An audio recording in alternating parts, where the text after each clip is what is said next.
ẹ̀yin tèmi ẹ rí i pé 200 naira ti gbé gbogbo wa ní handicap.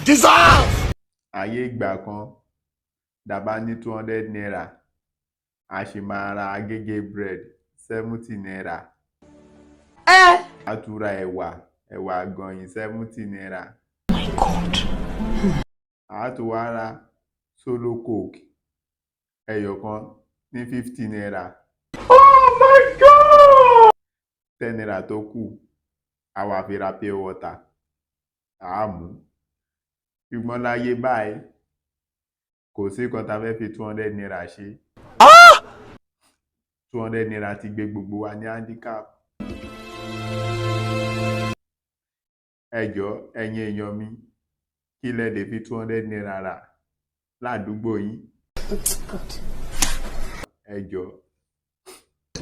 Let be poor breathe.